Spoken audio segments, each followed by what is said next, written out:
welcome back to the second episode of Taking Flights. Oh, we're back to the second. Let me just we recorded a episode with our next guest that we cannot name yet already, but we decided to scrap it because it didn't go so well, and also it was gonna take me way too long to edit it, and I didn't want to. That is true. That leads us to my next point. We have new equipment. I think that deserves a round of applause. We have equipment. Now I don't have to edit for an immeasurable amount of time because the first episode when we used our phones took me way too long to edit. Like way too long. We probably I posted it around like December 20. I think it was December 22nd. Mm-hmm. I think we recorded that episode like December 10th. Yeah, a long time before that. Yeah. Or December 8th. So Yeah, like you took your time. Like it took a very long time because like with phones, you had to like change all the audio stuff because it picked up fucking everything. So hopefully, with these new microphones and headphones, we have a solid way to put out content in a timely manner. Ladies and gentlemen, our guest today is a man known for his style, whose secret identity is Kurt Cobain. Here to talk to us about livin, vida, loca, it's Gavin Scholzen. Yeah, Gavin. Oh yeah. Welcome to the podcast. Well, Kurt Cobain. Where did that come from? What was Kurt Cobain? Kurt Cobain was for Halloween this last year. I went as like a fucking pimped out Kurt Cobain, fucking high off my ass. I just got out of the hospital for like a blood clot, so I was on like Oh shit. I was like on a fuck ton of oxys. I'd stolen a bunch of perks from my parents, so I was just like truly imitating fucking Kurt Cobain and that essence. I don't know. So you were Kurt Cobain. I was Kurt Cobain, but I don't know.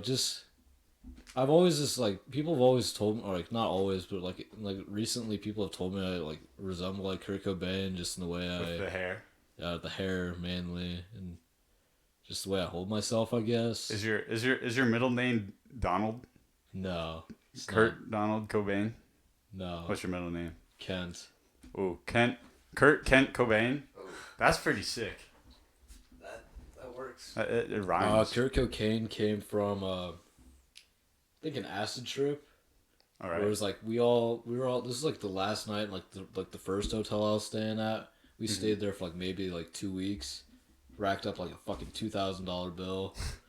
Either way, but like we tripped acid. I took like maybe like 500 micrograms of fucking acid. I was like tripping with like 5 different people. We fucking trashed the hell out of the place, but that's just where the fucking name came from, like Kurt Cocaine. Because I was just like, oh, I'm selling cocaine. And I'm Kurt Cobain. Yeah, so it's just kind of rolled off the tongue. And then I was just kind of went manic and just changed my entire Instagram profile, which happens every once in a while. Not gonna lie to you. Yeah, I know. I was looking at your Instagram and I saw a couple. It was just a couple days ago that your profile picture was you with the fingers. And it says wavy baby on it. Baby. Yeah, it's a little peep tattoo. It's a really shitty tattoo. Oh, is it faded? Oh, it's faded like a motherfucker. Because on that picture, I could read it even though it was tiny. Yeah. Like in the picture. Yeah, I went on like a little tattoo spree and got like 4 tattoos all in the same night. Wow. Like this is like the one on my hand is probably my favorite. It's like just a little. It's like is there any camera I could show? Oh yeah, there's that one right there. It's like this one. It's just like a little peep tattoo, and then wavy baby, and then like me and 3 other people got the matching lightning bolt on our middle fingers. And then I have fucking G59 on my left knee for like that's Suicide Boys because honestly that music kind of got me through 2022. I mean, I did end up going to the fucking concert, which was fucking insane. Oh, that's sick. Like, I was in the mosh pit. It was really? I don't know. What's the significance with Lil Peep? Lil Peep? Well, okay, crazy story, right? So, one of the times I fucking overdosed, I get, like, the first thing I did when I got back from the hospital was watch the Lil Peep documentary. And I fully... Oh, there's a documentary on that? There was... It's not on Netflix anymore. Okay, that's This is around like February of like 2022. okay. But I fully convinced myself that I was Lil Peep because I was like fully manic. I just got out of the hospital, obviously, because like it was like a fatal overdose. Like not to be like grim or anything, but like it was like my heart stopped and I was like I could feel myself. I could feel like the oxygen slipping from my brain Wow. type shit. Like I was just. It was Off just, of overdose, you said? yeah, I was overdosed. Overdosed in my friend's car. She was too afraid to take me to the hospital, so she dropped me off at an AA meeting where one of my was basically my older brother. Uh, was supposed to drive me home, but I ended up dying in his car. Just to be resuscitated, brought back to life, whatever the fuck, back at the hospital. Oh my god. Yeah. That's some Damar Hamlin. Jesus Christ. Yeah, what? Yes. And you just woke up in the hospital? Woke up in the hospital, felt like I was tripping dick on ketamine. And oh my god. I'm speechless. I don't know what to say. Yeah, it's not my first nor my last overdose. Was that your only time that you like? Flatline, no. Wow. What else? One else, my first overdose, like in my like sobriety period. This was around, fucking I guess June of 21. Mm-hmm. I took about a gram of XR Adderalls. I had a heart attack, where my heart just completely stopped. That was pretty fun, cause I was just being pumped full of fluids, and like my mom was like sitting like the hospital next to me, and I was just talking. I just talked for like 6 hours straight to her. And then when I crashed hard. But I fucking had to get. I don't even know what the fuck happened. All I know is I got like a little fucking palpitation in my heart now. Which is like just a little hole in my heart, which just causes it to beat off rhythm every once in a while. Like every once in a while I get like a sharp pain in my chest because of it. Let's see. I mean, the other overdoses were pretty insignificant. I mean, they weren't really insignificant. I just kind of lost count over time. Not as crazy as the other ones. Oh shit. Oh shit! I had like a seizure like 2 weeks ago. Like a full Like a full on seizure. Like they had to chew up a fucking Xanax and put it in my mouth like a fucking mother bird to a baby, so I'd stop seizing. Oh my god. That was because I took like maybe an 8-ball of cocaine, 2 grams of ketamine, about 1.5 grams of Molly, just top of drinking like a shit ton of vodka. That'll do it. Jesus Christ. On top of like maybe like 15 muscle relaxers. That's a lot. Yeah, it was. Yeah. Oh my god. Well, jeez. I kind of signed myself against medical advice, so like my parents' insurance didn't really cover it at first, Mm-hmm. and the ticket was 27.5. What? That's a lot.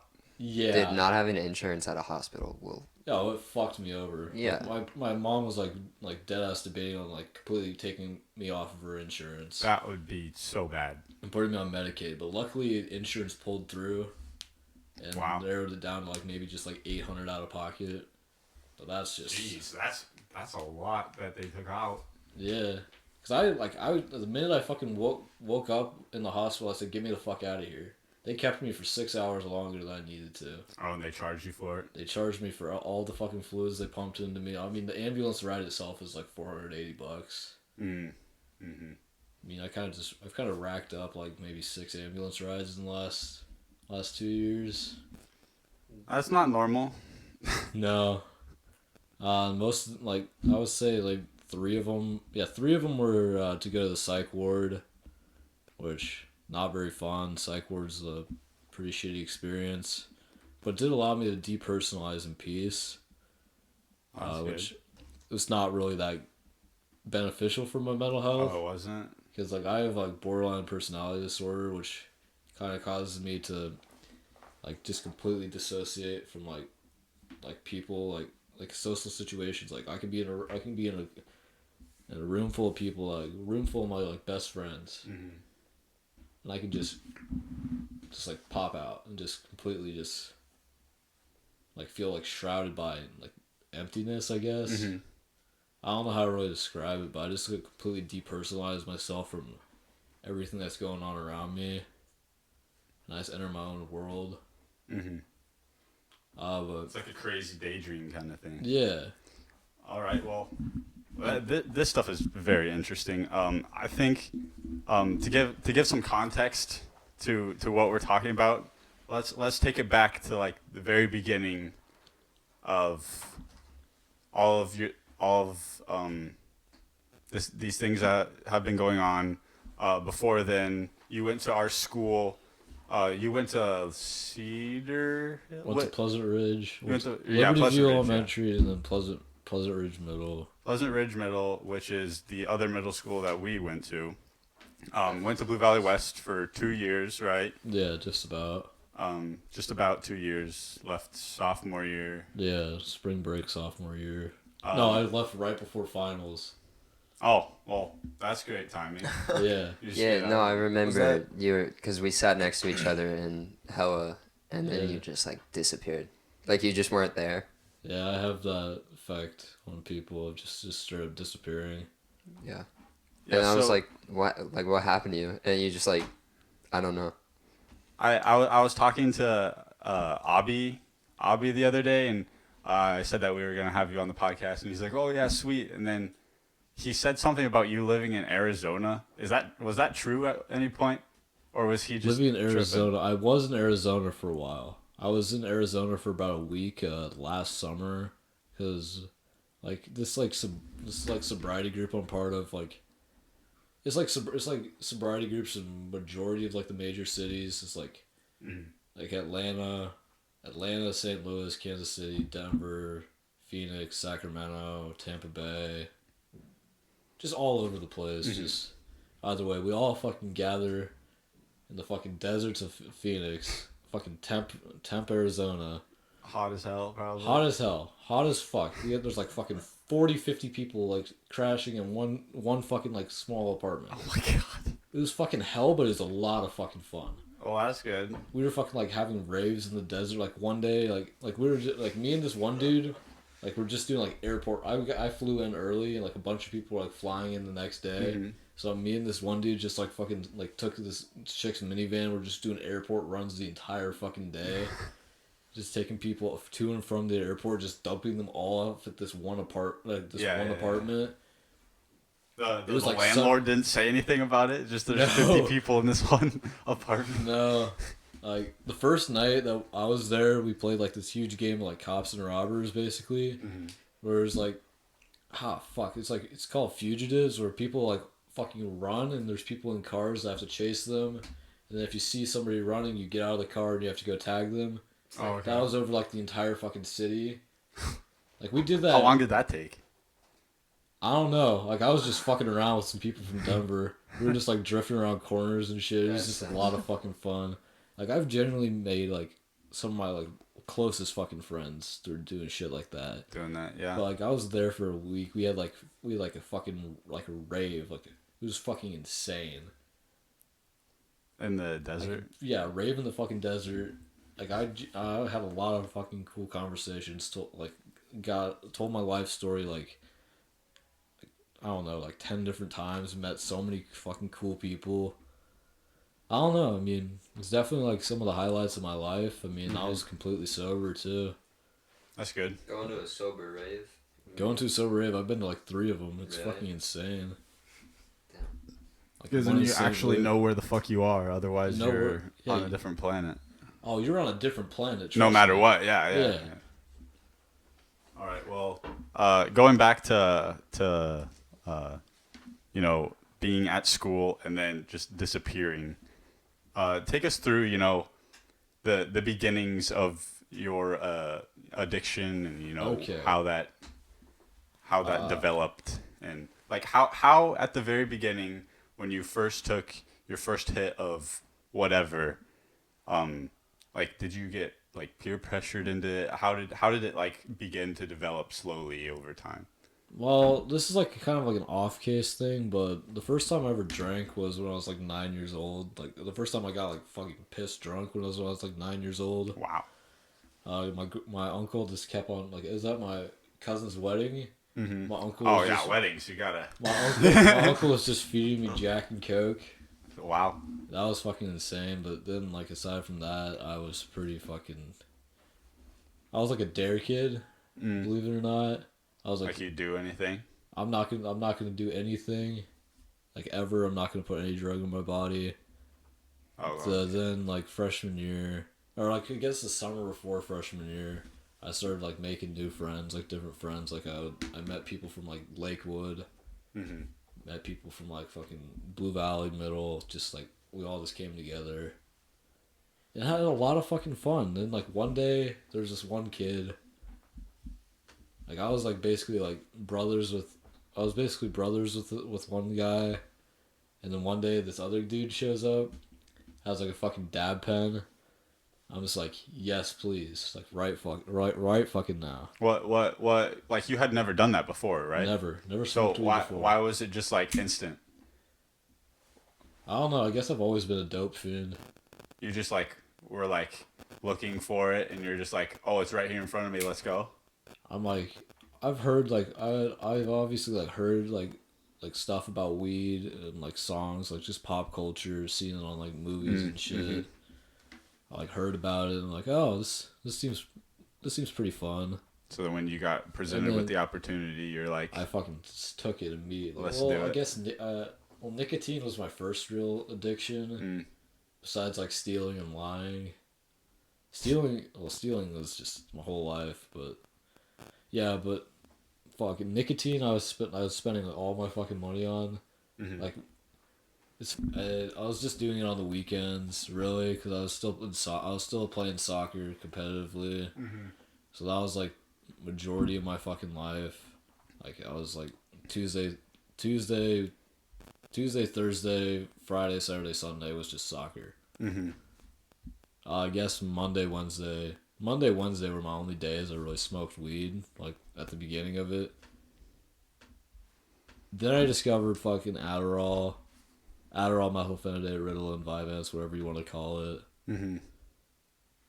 and Vicodin.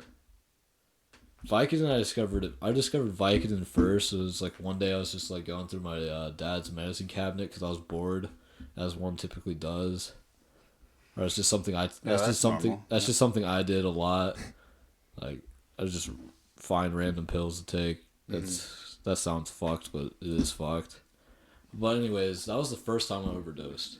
Mm-hmm. First time I overdosed was like my freshman year. I just took like a fucking handful of expired Vicodin. Okay.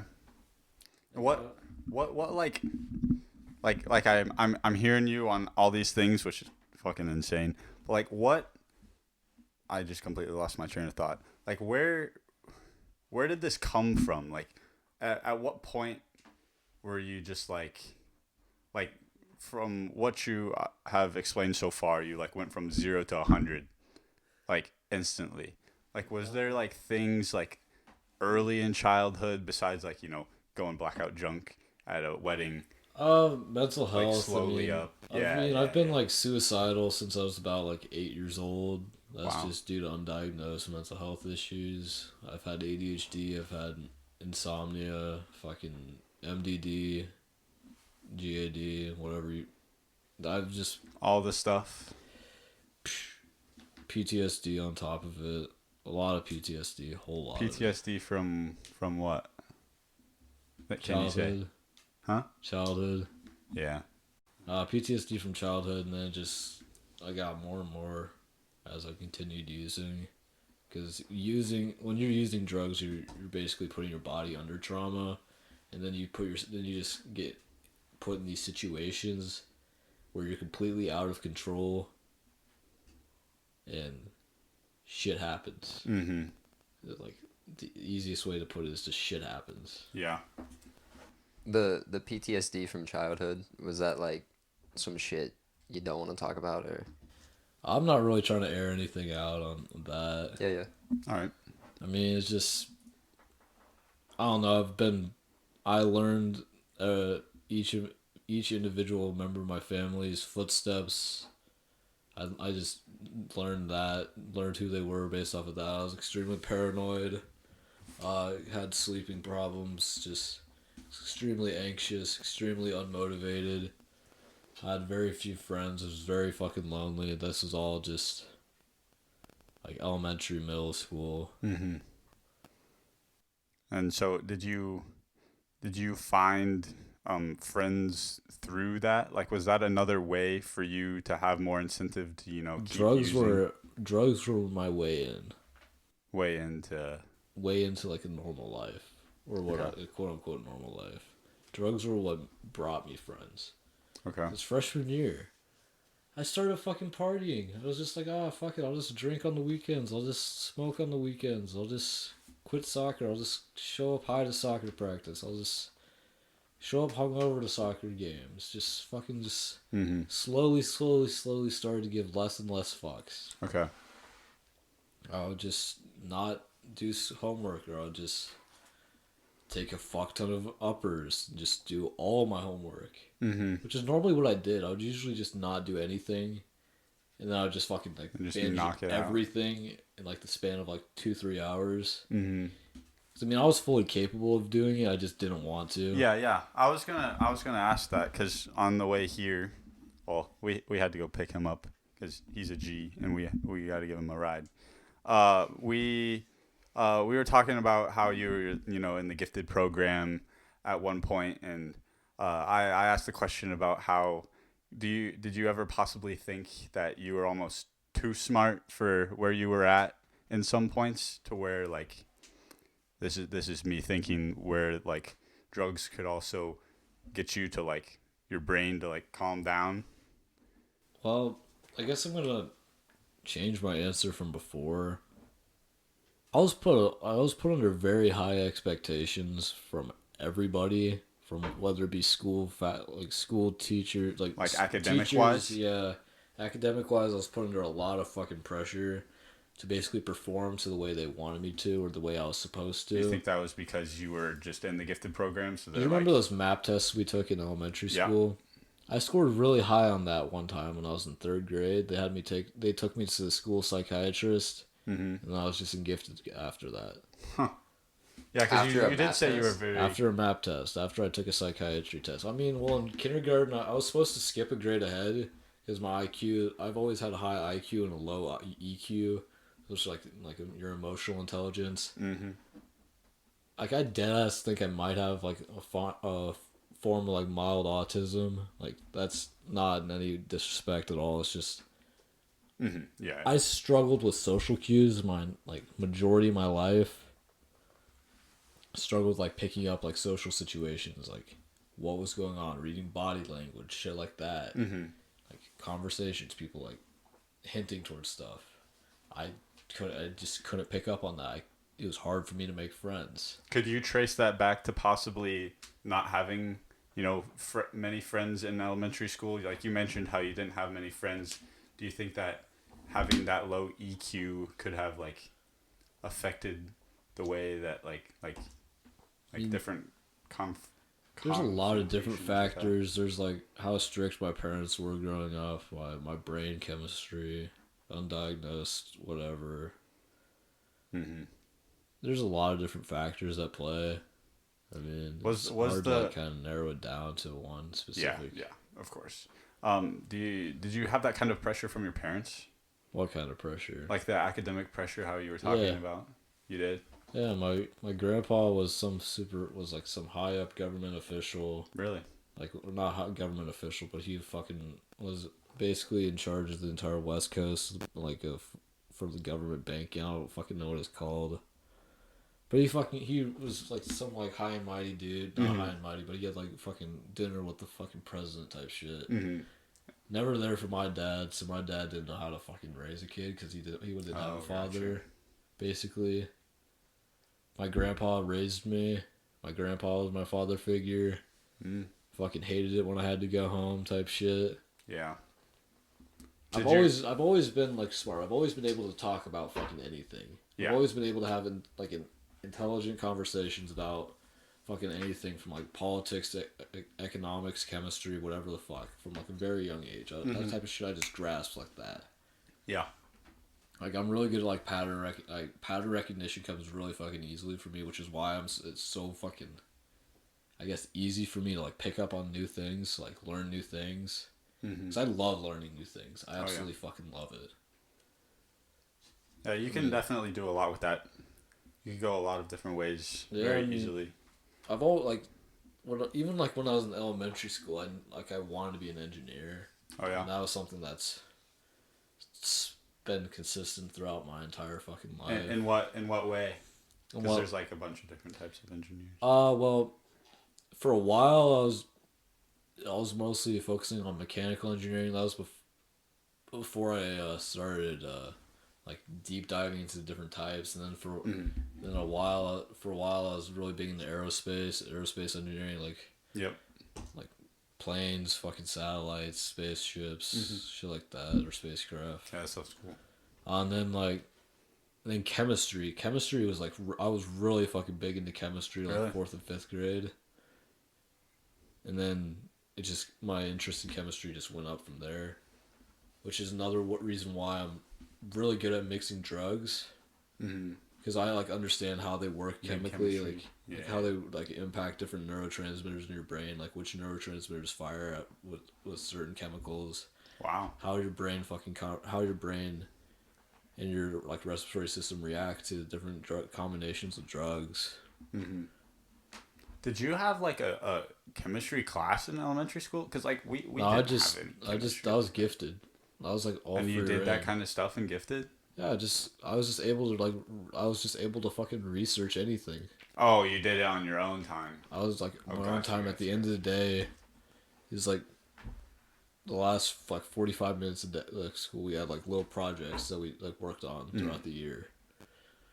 Like I remember like teaching like in 3rd grade. I remember teaching fucking probability to my 3rd grade math class. Wow. Like that's just something that just sticks out. I mean, Yeah, like, that's very impressive. I don't know. I felt like I was the dumbest kid in gifted because I just didn't have that fucking like, oh, I'm gonna. Cause I was in there in I went into gifted in 3rd grade, and all the other people I was in elementary school with were in gifted from the time they were in kindergarten. Oh. So I was basically like the outcast. You felt like it? No, I was treated like it by the other gifted kids. Yeah. There's some, yep. Because you know the fucking high, like, uptight fucking people. I'm not an uptight person. I'm not an uptight chotch. Well, in an elementary school, everything's about, like, clout and where you are and what you're involved in. So, Yeah, like, if you're in gifted, you're, like, you feel like you're, but you're not. Down there. Gotcha. Because I felt like I was the dumbest kid, right?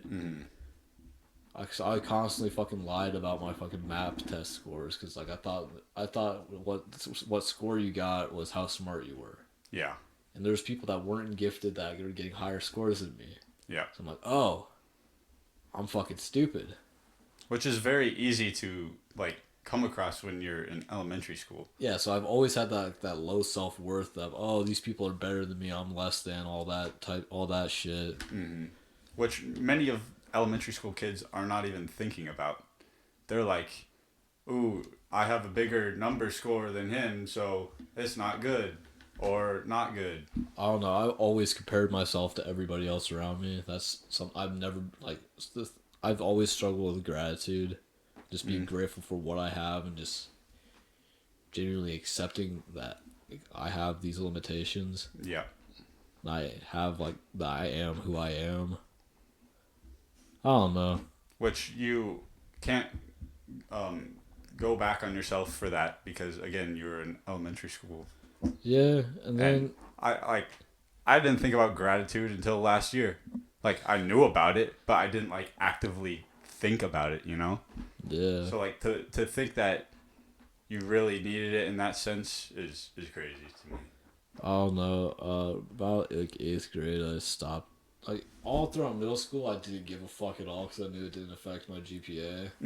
So I just didn't try at all. I didn't apply myself to any of my classes except for chemistry, like 8th grade. Things that interested you. Yeah, things that came naturally to me. That was the only things that I even cared about. Like I failed majority of my classes. Yeah. Because I knew it didn't affect my GPA, but that study habit. Yep. Fucked me over. Yep. It's all study habits. Yeah, because it's just training you how to fucking be a sheep. At least that's how I see it. It's just training you how to read from a textbook and apply what you learn from a textbook into a test that it won't really matter in real life application. Mm-hmm. It's memory. It's not even memory. I mean, Well, they you read the textbook and you gotta memorize it, and then after you don't remember anything. Like classes that you take. That's why I never fucking. I didn't learn like that. Yeah, exactly. I never fucking read the textbooks. Yeah, no one does. Like I never picked up the textbook. I just paid attention in class, and I'm like a natural test taker.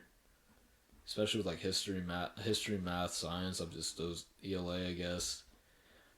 Well, fuck. School comes naturally to me. I just don't like school. Yep.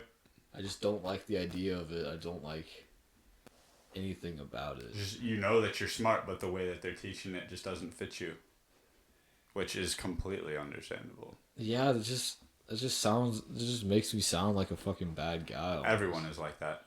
I'm 100% like that. Like I'm more of a visual learner. There's not many visual things in class besides words. Yeah. Especially in ELA. Like I can't memorize what a word looks like. Like it doesn't apply for everyone. Yeah. Like everybody learns their own different ways. Everybody has their own study habits. Exactly. They try to make us, or at least from my perspective, they try to make us like cookie cutters of this is how you're supposed to be. Yeah. Versus like how people actually are. Then you have like these the way I understood it, the way it applied to me is like there's like these honors and like AP classes that are offered to you as like a freshman. Mm-hmm. That are like higher level. And it immediately separates kids from the others. Immediately fucking separates. It creates like a academic like hierarchy. Yep.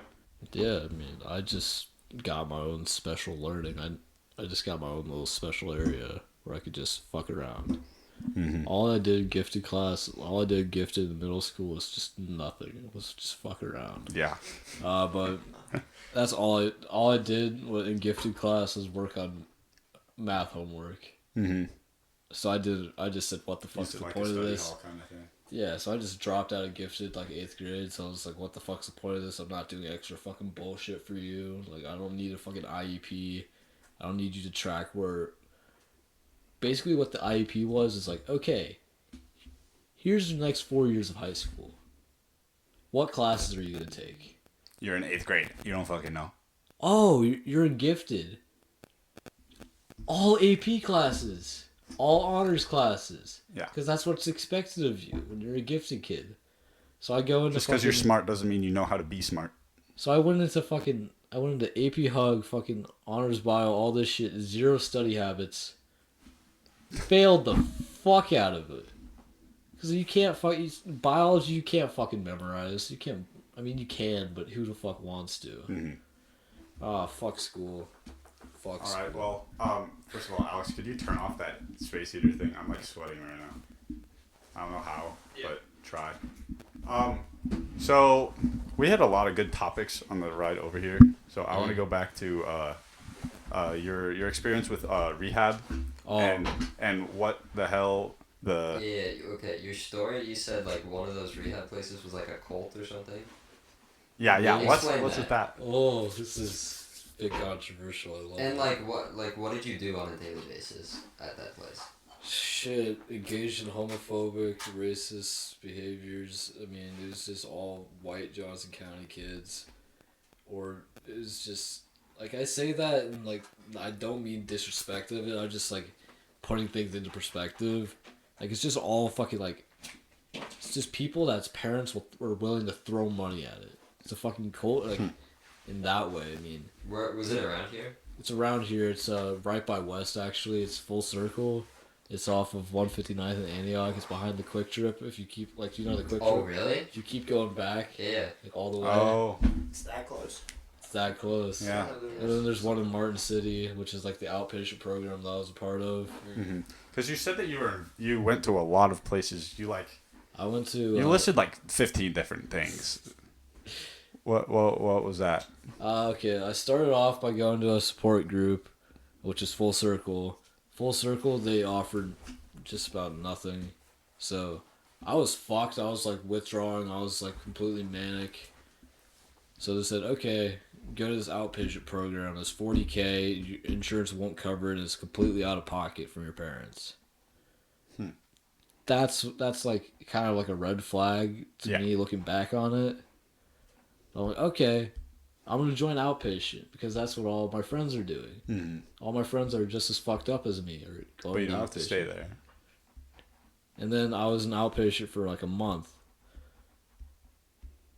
And then my mental health started declining rapidly because I'd been self-medicating with XYZ drugs for the past 2 years at this point. Mm-hmm. And I was just like, what the fuck am I doing? I ended up in the psych ward because I tried to kill myself. That was like the overdose that stopped my heart. Oh, was that the same situation? Is that what you're saying, or was this a separate? It was the same thing. Okay. I relapsed after about 67 days. Fucking overdose the next day. Wow. It was an intentional overdose, but that actually fucking saved my life. Looking back on it, or it helped me out a long way in the long run. Because if I never would have gone to the psych ward, I never would have been put on antidepressants. Even though I was put on Zoloft, which I fucking hate Zoloft. It helped me out a lot. Mm-hmm. And then, since I overdosed, they kind of said, you need more help than what we can offer. That's when I went to Hazelden for the first time. Hazelden's up in Plymouth, Minnesota, just north of Minneapolis, St. Paul. For rehab? Yeah, for 45 days, inpatient. There I learned a lot about the 12 steps, which is like what recovery is about. It's like Bob Meehan, fucking whatever, like AA, fucking NA. That's what 12 steps are based off of. Mm-hmm. So I learned a lot about that. Fucking learned a lot about myself. Was actually talked to a psychiatrist and a therapist for the first time in my life. Which is very good. Uncovered a lot of shit. Mm-hmm. Which uncovering that shit just led to more self-harm while I was inpatient. Oh, really? Like, talking about your stuff and being more aware made it worse? Yeah, because before I didn't have any awareness of it. I just had like this question mark. Oh. I just had this question mark surrounding what So, the like, fuck if is you were wrong able with to me. talk about it, but then also talk about a way to prevent the upcoming thing, then... I mean, inpatient generally helped me out a lot because you learned about like cognitive behavioral therapy. You were in dialectical behavioral therapy. You were in like doing all these different things to help with anxiety. If you had trauma, you were in a trauma group. Like that was called resiliency group because resiliency is all about like bouncing back and moving forward. Mm-hmm. Or at least that's what resiliency is for me. And like where you're able to like genuinely talk about anything that's on your fucking mind. And every week we had like multiple times throughout the week we had like book studies where we like we read like personal stories from like the NA basic text, and like I highlighted a lot of shit because I related to a lot of different things. Mm-hmm. And then I got out, continued my sobriety. I went to this place called Cottonwood. Fuck Cottonwood. It's an outpatient that.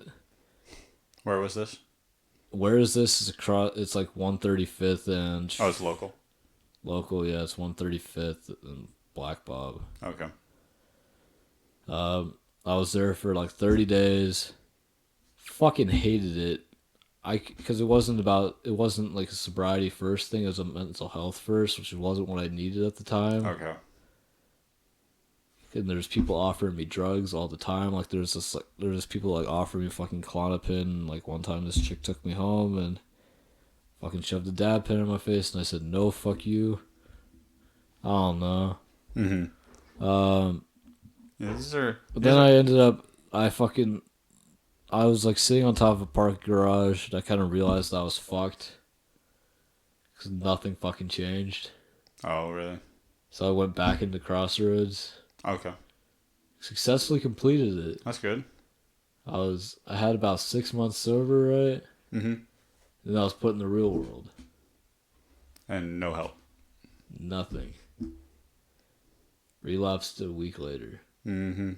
That's when I overdosed, and that's when I had that gnarly overdose, which Yeah, that's some crazy stuff. I was listening to this one thing the other day, and it was this this guy that was in the military, and was in there for many years, completely out of the real world, not in an apartment, in a house, having to deal with all those things. He was in the military, doing things that people in not people not in the military like would think is fucking insane, right?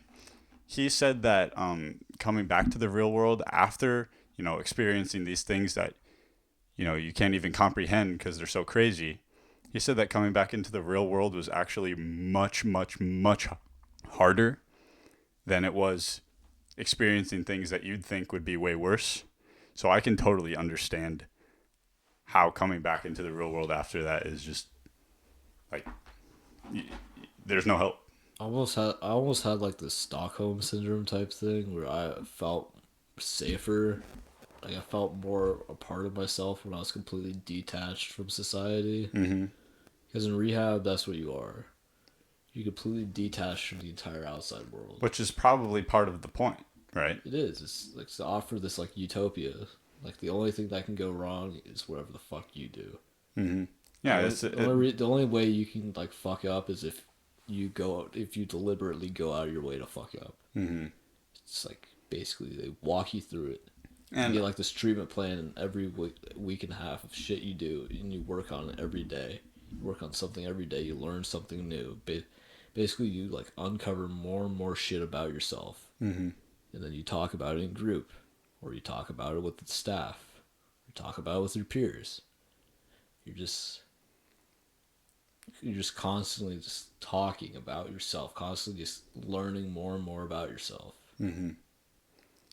And then you go back to the real world. Yeah, so they don't have any part of the program where it's like weaning you into the real world. That's it's what just like That's what outpatient's for. Oh, got you.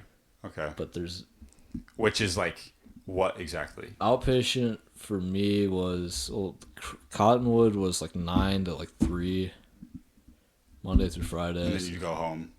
Then I go home. But the group I was a part of, like the sobriety group, had meetings Monday, Wednesday, Thursday, and then we had functions Friday, Saturday. So I didn't have any off time. I was always doing something. So it was basically like you were still in it. Yeah, and not in the real world at all. I was completely detached. Like still, even though the point of being an outpatient was to kind of wean you into the real world. Yeah, I mean, gotcha. I went back into outpatient after I'd already completed outpatient because I wasn't ready to go back to the real world. And I still wasn't ready even after having 6 months sober. Mm-hmm. Still didn't have it. Because hearing these stories about how you were so deep into, all of these horrible things that I can't even imagine. How did it take a lot? What got you to? It had to have taken a lot to take that step to go to rehab, to go to a therapist. Was it hard, or did you have any help trying to get there, or were you just like, I'm fucked, I need to go to this? It was basically, I'm either gonna kill myself or the drugs are gonna kill me, or I'm gonna go to rehab. I'm gonna die. I'm gonna live. If you live by the lifestyle, you die by the lifestyle. Mm-hmm. That's just how I've understood it. That's how it's appeared in my life. Did you have anyone that like, I don't know what the right term would be, but like guided you to go through that route? Like, told you that this would be the better way to go, or was it just No, like I you knew being, I wasn't doing the right thing. I just didn't care because I felt like like all these substances, all the things I put in my body, made me feel more like me. got it? Even though I was just running from the true me, I was running from Yeah. my mental health. I was running from my true self, just covering it by these fucking layers of drugs. These countless fucking masks, these different faces. Like I could basically I could be crawling through my skin, fucking absolutely paranoid off my ass, and try and like wear a mask that everything's fine, and just display that because I was so used to doing that my whole life. Just Yeah. just bottling everything up, pushing everything to the side. Because when you don't pay attention, when you don't look at it, it's not there. Yeah, exactly. That's how Running away from your problems. that's how my addiction was for the longest time. That's how my mental health was for the longest time. I just refused to look at it. Which is what you hear a lot of the time, which happens to be the case with a lot of things like that. Yeah, which truly fucking sucks. Because, I mean, like mental health is probably like the academy last semester. I did like a research project over how mental health affects dropout rates, criminal justice system, like fucking suicide rates and depression. Mm-hmm. And it's just it's like fucking weird. Not weird, but it's like almost surprising, like the effect that like your mental health has on all areas of your fucking life. Mm-hmm. And we don't fucking learn about it. It's heavily fucking stigmatized. Yep. 100%. I mean, for fucking men, I fucking grew up with, if I had any feelings, I couldn't display my feelings. I couldn't talk about what was going on in my life, what's going on in my head. And when I did, that was displayed as like a form of weakness. Yeah. Yep. Yeah. Which in reality, the strongest thing you can do is talk about what's going on in your life, what's truly fucking bringing you down, what's truly bringing you to the point of where you think there's no return. Exactly. There's always hope. I mean, even in the situation I'm in now, I know that there's hope because I'm going to rehab within the week. Yep. They can't. Nobody's gonna be fucking pointing guns at me. There's not gonna be fucking fentanyl. There's not gonna be fucking street drugs that can kill me. Mm-hmm. Gratitude and speaking your mind and talking to people is the best way to feel heard. Well, quite literally because you're talking to people. Yeah. But I have a question about the academy. What Sure. I honestly, my dad didn't even know what it was. We all think that it's just a building there. No one knows what exactly it is. We know that it's a thing. What exactly is the Blue Valley Academy? Blue Valley Academy is the alternative school of the Blue Valley district. There's an alternative school like the academy in every school district. What does alternative school mean? Alternative school means alternative learning. It means there's no homework at all. Okay. A quarter worth of classes is a semester worth of credits. Wow. So say you're going into your senior year, you're like eight credits behind. You can get that done in like a fucking semester if my math's right. That's crazy. It's really fucking easy. It's very personalized. There's like maybe 100 kids total, 100, 200 kids total in the building. Mm-hmm. The building consists of 2 hallways. That's it. We have like a pool room where there's like 3 pool tables, 2 ping pong tables, foosball table. Everybody, it's like everybody knows everybody knows everybody. Mm-hmm. And Does it seem like with that everybody knows everybody's shit? Yeah. Does it seem like most people there have gone through something? There's like what's the general concept of the type of like who goes to this alternative school? Well, when I was there, I was in there with maybe I want to say just a cool 10 people I was in rehab with. Mm-hmm.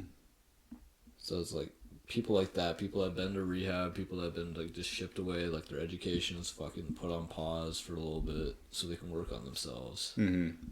And there's also people that struggle with traditional learning that would not fucking succeed at a normal pace learning, at a normal school, at like the high pace, the high speed, fucking do all this in a week. Okay. I don't know. That makes sense. It's just like more individualized. I mean, we have like Small I don't know. classes. It's like we have like 8 people in a classroom Mm-hmm. compared to what, like a 30. Yeah, ish. Like the math class I was in is 30 people. Yep. Like you were in my math. I was in your math class. Dude, I fucking hated that class. But Coach Cat just Coach Cat is a G. He is so he's cool. chill. Did you have any? Have you had any personal talks with him? Yeah, every day before school. Yeah, he's amazing. Yeah, that's the reason why I could just leave early. And I didn't have to take any tests, which he's automatically gave me a 70% on them. All I had to do was show up, but that was probably the hardest part. Because I didn't want to go to West at all, because I fucking hated West. Yeah. No offense to you guys. Yeah, you just didn't like school. I fucking hated West. No, it's not just school. I fucking Just hated West. Got you.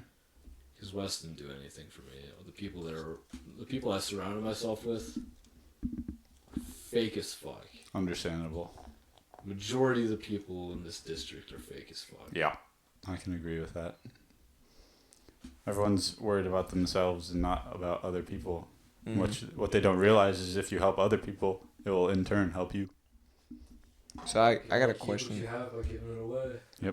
I got a question for you. So what was it like going from the academy and then kind of starting back going to West, like in our It was class? awful. I mean, it was so overwhelming. It Oh yeah, was, 'cause you came back for a semester. Oh, really? When? What semester? uh, Last semester? Were you at I was West only- for the entire semester? No, I was only in there for math. I was only in there for a math class because it's the highest math that they offer at the academy is algebra 2. I kind of failed algebra 2 3 different times. I don't know, it's aside from the point, but it was really overwhelming. It was intimidating. There was a lot of people in there I fucked over.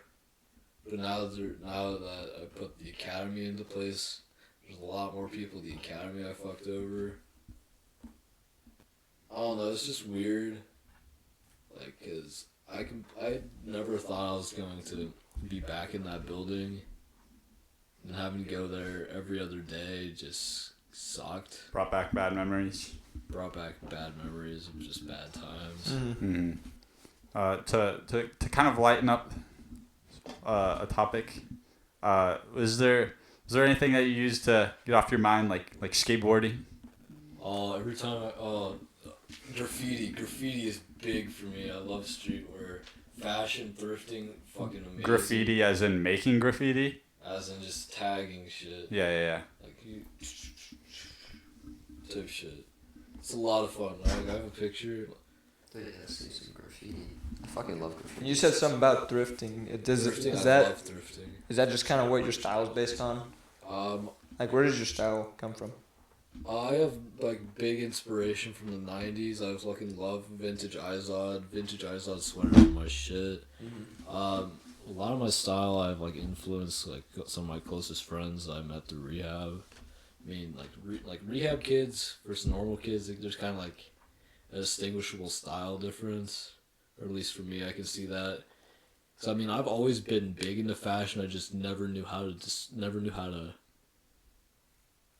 get myself out there, I guess. Because I was afraid of sticking out, Yeah. and now I'm like a very flashy person, or I try to be flashy. I don't know. Oh yeah, I like the fits. I like it. Thank They you. look good. It's I don't know. I just blinged up. I like it. I don't know. It's just a way for me to express who I am, really. I mean, Yeah. music is another big thing. I love discovering new music. Who's like top 3 artist? Oh yeah, give us a top 3. Shit. Right now? right now? It's Right like now, I'm it doesn't have to be of all time unless you want to just like at the moment. What's your top 3? At the moment, this is gonna sound fucking like Juice WRLD's up there right now because I've just been going through his entire discography lately, and like I've just been going through unreleased shit. Suicide Boys, I fucking love Suicide Oh, yeah. Boys. Mac Miller, I love Mac Miller, love Lil Peep. Oh, yep. Frank Ocean's, I love Frank Ocean. Chiller. Rainbow Kitten Surprise, fucking banger, banger of a band. Mount Joy, banger of a band. I like it. Khalid, top tier. American Teen and Free Spirit, those 2 albums got me Oh, through yeah. so much shit. I love those albums. And there's always like Cage the Elephant. Cage the Elephant is so fucking good. What kind of band is that? Cage the Elephant's it's like an indie rock, Oh, gotcha. alternative rock. Like you definitely know like one of their songs. Is that? Yeah, they have a lot of like popular songs that just it's like the songs that you don't know who they're by. Like that's the type Yeah, of music gotcha. I was listening to for a while. Just like I don't want to call it underground because I don't like that word, but it's just like indie rock for like a while. Like I have like a playlist that's just like it's like just like 13 hours. Just fucking I just love it. I don't know. Just discovering new music. I was like inpatient. I read a lot. Sports. I love sports. Yep. Skateboarding. I got into for a while. A lot of soccer. A lot of soccer. I played a lot of basketball when I was an inpatient. That was a lot of fun. Yeah.